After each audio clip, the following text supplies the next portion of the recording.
Welcome to The Explainer. Today we're diving into this really powerful idea from Simon Sinek's Start With Why.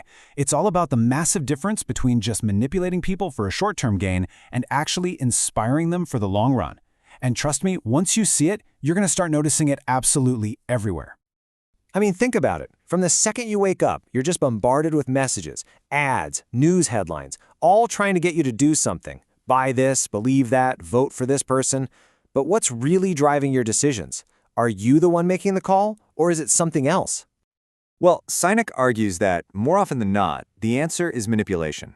And these are the go-to, short-term tricks that companies and leaders use to get a fast reaction out of you. And look, they work, but as we're about to see, they come with a pretty big hidden cost. And you've seen this playbook a million times, right?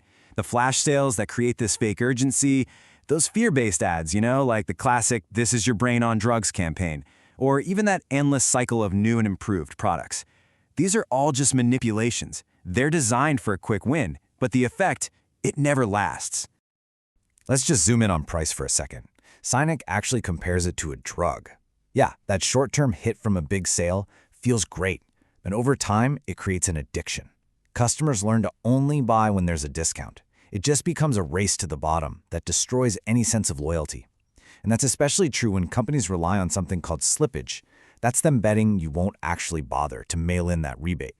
And this right here gets to the absolute heart of the problem.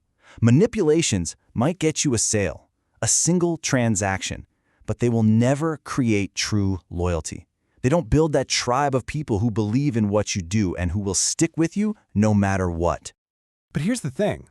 There is another way. It turns out there's this small group of incredible leaders and organizations out there who don't manipulate.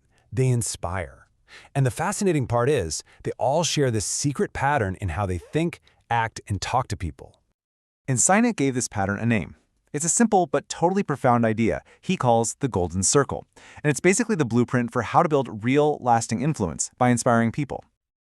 Okay, so it's made up of 3 layers. Right at the very center, you've got the why. This is your purpose, your core belief. Then you've got the how. These are the specific things you do to bring that purpose to life. And finally, on the outside, there's the what, the actual products you sell or services you offer. Now, here is where almost everyone gets it completely backward. Most companies communicate from the outside in. They start by telling you what they do. We sell computers. Then they might explain how they're different, they're user-friendly, but they almost never get around to telling you why they do it in the first place. But those inspiring leaders we talked about, they do the exact opposite. They start from the inside and work their way out. They lead with their purpose, their cause, their belief. They always start with why. Let me give you a classic example that just makes this so clear. A company called Creative Technology was actually first to market with an MP3 player. And how did they advertise it? They said it was a 5 GB MP3 player. That's a what? A pure feature. Apple came along later and advertised the iPod with a benefit: 1,000 songs in your pocket. Now, even that's not the full story. Apple's real why is about challenging the status quo. But by focusing on the benefit, they were speaking a language that hits so much deeper than just a boring spec sheet. And here's where it gets really interesting. Because this whole golden circle thing, it's not just some clever marketing theory. It is literally wired into our biology. See, our brain is basically built in layers that line up perfectly with the golden circle. Our neocortex, the newest part of our brain, is our rational brain. It understands the what. It processes all the facts and figures. But our limbic brain, which is much older, is where our feelings live. It controls trust, loyalty, and all of our decision-making. And here's the kicker. It has zero capacity for language. You know that feeling when you just have a gut feeling about something? This is why. It's why you can have the hardest time trying to put into words why you love someone or why a huge decision just feels right. Your limbic brain has already made the call, but your language center, your neocortex, is scrambling to explain it with logic. It's a biological mismatch. And this all leads to Sinek's most famous line: people don't buy what you do, they buy why you do it. When a company communicates their why, they're talking directly to the part of your brain that actually makes decisions. We connect with them on this deep emotional level, and then we use the whats, the products, the features, to rationalize the gut decision we've already made to trust them. Okay, so this all sounds great in theory, right? But how do you actually use this in the real world? How can you use your why to make clear, consistent decisions? Well, Sinek has this brilliant little metaphor for this. He calls it the celery test. Think of it like a mental filter that makes sure everything you do actually lines up with your purpose. Imagine your why is super simple, to only do things that are healthy and good for my body.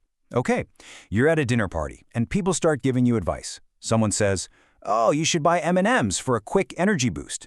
Someone else suggests celery and rice milk. When you get to the grocery store, you know exactly what to do. The M&Ms? They don't pass the test. The celery and rice milk? They do. It's not about what's a good idea in general, it's about what's the right idea for you and your why.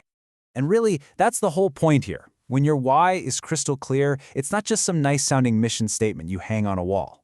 It becomes your compass. It gives you the clarity and the discipline to navigate every single decision, whether you're trying to build a global company or just trying to build a meaningful life. So after all this, the entire framework really boils down to one powerful, unavoidable question for every single one of us. We spend so much of our time and energy focused on what we do and how we do it, but Sinek's work really forces us to look in the mirror and ask the most important question of all. What do you truly believe? What's your purpose? What's your why?